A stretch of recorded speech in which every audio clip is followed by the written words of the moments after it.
नमस्कार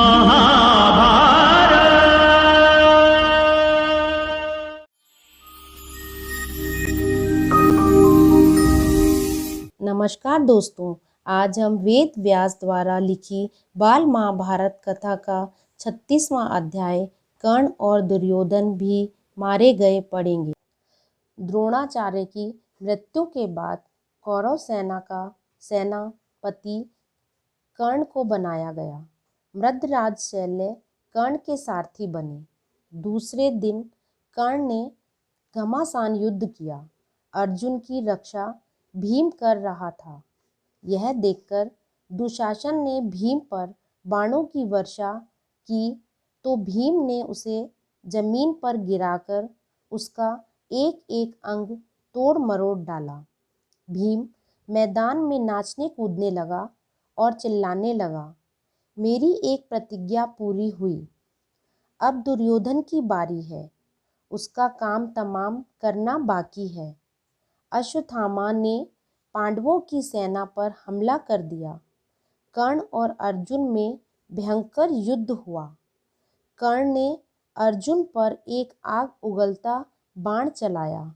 अर्जुन की ओर उस भयानक तीर को आता हुआ देखकर श्री कृष्ण ने रथ को पांव के अंगूठे से 5 अंगुल नीचे जमीन पर धंसा दिया। इससे अर्जुन मरते मरते बचा। कर्ण ने सर्प मुखास्त्र से अर्जुन का मुकुट उड़ा दिया। इस पर अर्जुन के क्रोध का ठिकाना न रहा। उसने जोश के साथ कर्ण पर बाण वर्षा कर दी। तभी अचानक कर्ण के रथ का बाईं तरफ का पहिया धरती में धंस गया। कर्ण घबरा गया और अर्जुन से धर्म युद्ध करने को कहा।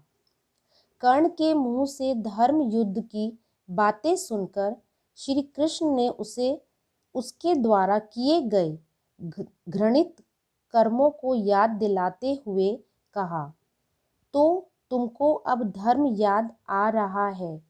कर्ण ने कुछ देर अटके हुए रथ पर बैठकर ही युद्ध किया। कर्ण के एक बाण से थोड़ी देर के लिए अर्जुन विचलित हो गया। कर्ण ने अर्जुन को थोड़ी देर बाण नहीं चलाने के लिए कहा। कर्ण रथ से उतर पड़ा और रथ का पहिया उठाकर उसे समतल पर लाने की कोशिश करने लगा। कर्ण के 1000 प्रयत्न करने पर भी पहिया गड्ढे से निकलता न था। यह स्थिति देखकर श्री कृष्ण ने अर्जुन से कहा, अर्जुन अब देरी ना करो, हिचकिचाओ मत, इसी समय कर्ण का वध कर दो। श्री कृष्ण की यह बात मानकर अर्जुन ने एक बाण तानकर ऐसा मारा कि कर्ण का सिर कटकर जमीन पर गिर पड़ा। दुर्योधन को जब कर्ण की मृत्यु का समाचार मिला तो वह शोक में डूब गया।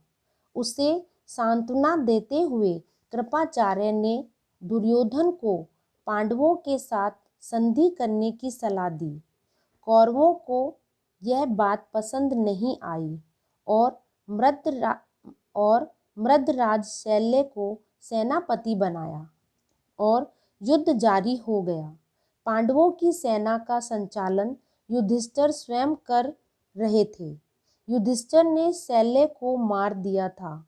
दूसरी तरफ शकुनी और सहदेव का युद्ध हो रहा था। सहदेव ने शकुनी को मार गिराया।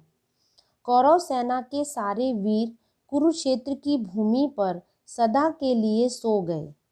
दुर्योधन जीवित बचा था। अब उसके पास ना तो सेना थी ना रथ। शल्य और शकुनी की मौत के बाद दुर्योधन गदा लेकर एक जलाशय में जा छिपा। युधिष्ठिर ने कहा, दुर्योधन अपने कुटुंब और वंश का नाश कराने के बाद अब पानी में छिपकर प्राण बचाना चाहते हो।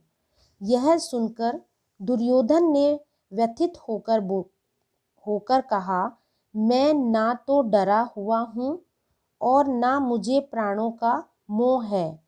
अब मैं युद्ध नहीं करना चाहता। वह युधिष्ठिर को कहता है कि अब तुम निश्चिंत होकर राज्य सुख भोगो।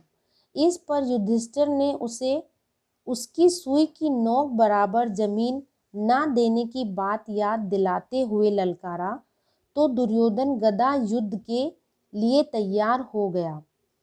दुर्योधन जलाशय से बाहर निकल आया और उसने भीम से गदा युद्ध करने की इच्छा प्रकट की।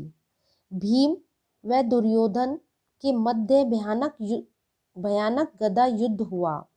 दुर्योधन भीम पर भारी पड़ रहा था। तब श्री कृष्ण के संकेत पर भीम ने दुर्योधन की जांघ पर गदा से प्रहार किया। जांघ टूटने से दुर्योधन जमीन पर गिर पड़ा। दुर्योधन चिल्लाकर बोला, कृष्ण, धर्म युद्ध करने वाले हमारे पक्ष के सारे महारथियों को तुमने ही कुचक्र रचकर मरवा डाला है।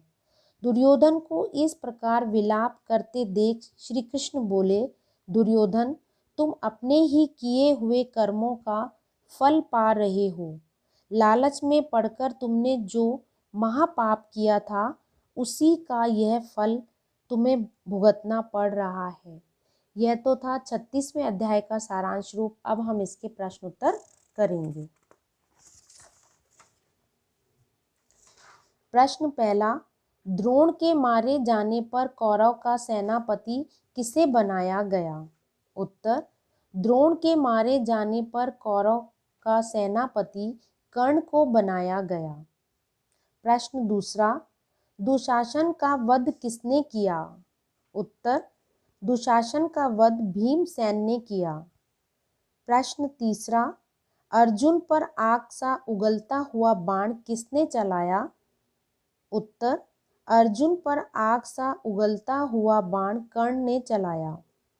प्रश्न चौथा, अर्जुन का मुकुट किसने व किस शस्त्र से उड़ाया? उत्तर, अर्जुन का मुकुट कर्ण ने सर्पमुखास्त्र शस्त्र से उड़ाया। प्रश्न पांचवा, अर्जुन से धर्म की बात कहने वाले कर्ण को श्री कृष्ण ने क्या कहा? उत्तर, श्री कृष्ण ने कहा कि द्रौपदी को सभा में घसीट कर लाते समय और अभिमन्यु को मारते समय तुम्हें धर्म की याद नहीं आई। प्रश्न छठा, कर्ण के बाद कौरव सेना का सेनापति किसे नियुक्त किया?